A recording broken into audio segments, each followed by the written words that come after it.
This is Wood Fired Herping, and I'm Zeev. Each show, I'm going to be bringing you stories from the field, talking to people who are probably way cooler than me, and having a great time doing it.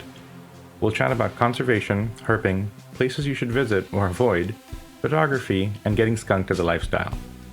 There'll be herps, food, gear, and more. Welcome to the show.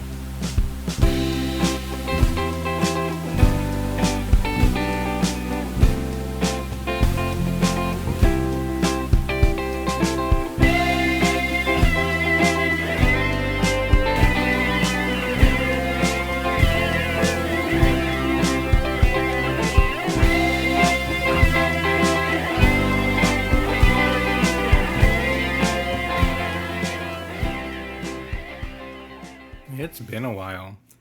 Long enough that calling this the next episode doesn't feel right. This isn't a continuation, it's a restart. Kind of like a second fire, the kind you don't plan on, the kind you spark back out of ashes that initially you thought were cold. If you've been here since the beginning, welcome back. If this is your first time, I'm Zeev, and this is Wood Fired Herping. It's a podcast about herps, food, wild places, and the strange, meaningful ways that they intersect. The core of the show hasn't changed, but I have. The world has, and herping has. Season 1 was its own thing. A little messy, experimental, and unpolished. But it was real, and it reflected exactly where I was then, which honestly was figuring out what the hell I wanted to say while I was saying it. And that worked. It was enough for the time. But life doesn't sit still, and neither does this community. Herping isn't the same as when I first started out. Back then, you either found your way into it through someone you knew, or you labored alone until the land started to trust you. It was slow and it was frustrating, and the frustration was almost the point, right? Because it shaped you. The search taught you patience, the emptiness taught you reverence, and the close calls taught you humility. Nowadays, herping is everywhere. Instagram, TikTok, YouTube, Reels, which, to be clear, is not a bad thing. I'm happy about it. I think the more people who see snakes as part of the world, the better. There's room in this hobby for everyone, I firmly believe. But there's something about starting with someone else's highlight reels that let you skip the part that teaches you why any of this matters. You can watch 100 perfect finds in 10 minutes and somehow never feel what it costs to earn one. Here's what the screen won't give you. The hours of driving through the deserts of Southern California with nothing but your headlights carving the dark. The miles of thorn scrub in South Texas that leave your arms and legs scratched up and scarred. Log after log with nothing but isopods to be found underneath them in the swamps of Illinois. The Arizona monsoon that finally breaks the heat, daring you to decide whether you're brave or stupid or both. The hollow thud in your chest after a night of nothing. And then the night you almost skipped, when a boa crawling across the road quietens your mind with awe. That's the difference between content and experience, right? One gives you quick dopamine, but the other rewires you for life. And maybe that's why I'm back behind the mic. Not to preach, not to hand out rules. I don't want to be anyone's hall monitor. But what I want to do is bring something back to the conversation, the ethics of what we do. To ask the questions that matter. How we herp, how we handle, when we observe and when we step back, what we share and what to keep to ourselves, and how to treat each other in a culture that has grown both bigger and more fractured. I can't pretend that I've always gotten it right. I haven't. I've blown it, learned, tried again, blown it again, though hopefully more gracefully the second time. I've made mistakes, more so than many others, I'm sure. But I've lived across enough corners of this world to recognize the thread that runs through it. I've road cruised with the old school herpers, my mentors, who will drive all night, see nothing, and still call it a good trip because being out there is the point. I've sat and talked with academics who care less about the perfect photo and more about data that you can use to understand or save these animals. I've watched people fall in love through their phone screens and then sprint into the dirt trying to catch up. And I've spent years in the Facebook herp group trenches, right, with educators and herpetologists who spend so much time changing people's opinions on snakes one by one that they rarely have time to get into the field themselves. From the outside, those groups sometimes look like they're at odds. Sometimes they act like they are. And yeah, sometimes they're just bickering on Facebook like middle schoolers. But I've been inside all of them, and the same current pulls them together, underneath. Something alive that hooked all of us. Something wild that refuses to let us go. We may have different methods of living it, but the thread runs deeper than the divides. That's the ground that I want Wood Fired Herping to stand on this time around. A space that bridges instead of breaks. That ties instead of frays. Somewhere that brings us together. a crossroads where field stories and science sit at the same table, where culture talks to conservation, where humor holds hands with passion, and where food is not an afterthought. It's the ingredient that stitches everything together. Because food belongs in the story for me. Food is the punctuation mark at the end of a long night, the comma that lets the story breathe, the exclamation you make when the cast iron flares and the camp smells like smoke and steaks and triumph. Food is why a busted night can still feel like a win when you're passing plates and realizing you stayed out late because you love this, not because the desert owed you anything. Because spoiler, it doesn't. And if you think it does, you're only setting yourself up for disappointment. I've never believed in separating the field from the fire. They inform each other, and they make the memory stick. And yes, we'll talk about ethics. But I don't want to package ethics like a lecture or preaching. I want to let it surface where it naturally lives. Because to me, ethics is interwoven throughout what we do. It's in the moment you decide not to post a locality, in the choice to angle that photo so the background doesn't give where you are away, in the quiet agreement that venomous snakes are not party tricks, right? Unless your idea of party is a quick trip to the ER, in which case, go for it. In the habit of soft hands, in the instinct to leave a place better than when you found it, and in the awareness that more eyes are watching now, and those eyes come with responsibility for us. The world we're doing this in is not gentle.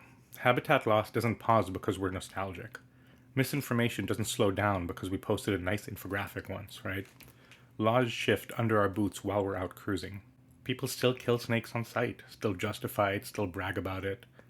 We can't afford to be careless. But we don't have to be sanctimonious about it either. We can hold the line with clarity and humor, and we can do it without draining the joy from the room, I believe. So what's coming this season? Nights in West Texas, where the highway floats in the heat and you feel like the last person awake on the planet, flashes of lightning illuminating distant ridges. Mornings in the Sonoran Desert after a monsoon storm, the air tasting like rain on hot sand, the sound of silence ringing in your ears, and conversations with scientists, photographers, old-school herpers, chefs, and anyone else with what to add to the conversation. There'll be a few voices you know, and more that I think you should. And stories. The small ones that only matter because you were there. The big ones that chew on your conscience. The awkward ones that end in cactus spines or a truck that got stuck because your shortcut was more faith than geography. I've been there more than once. The ones that end in red and blue lights and a conversation about what you're doing out here at 2 a.m. with a headlamp and suspiciously muddy knees.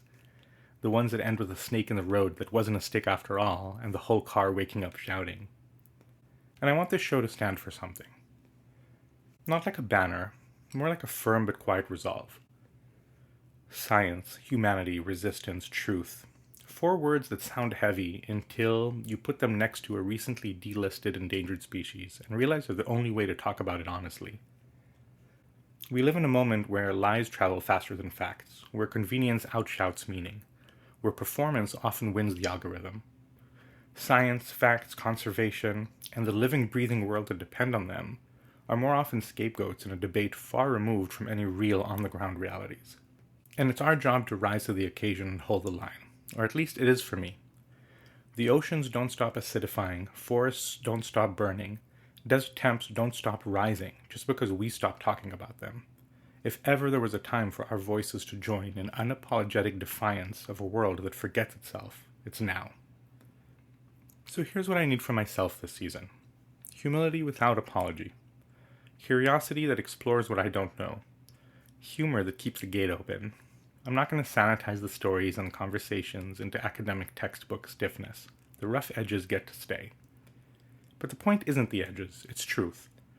And if the truth is a flip that failed, that's the story. If the truth is a lifer that made your knees weak, that's the story too.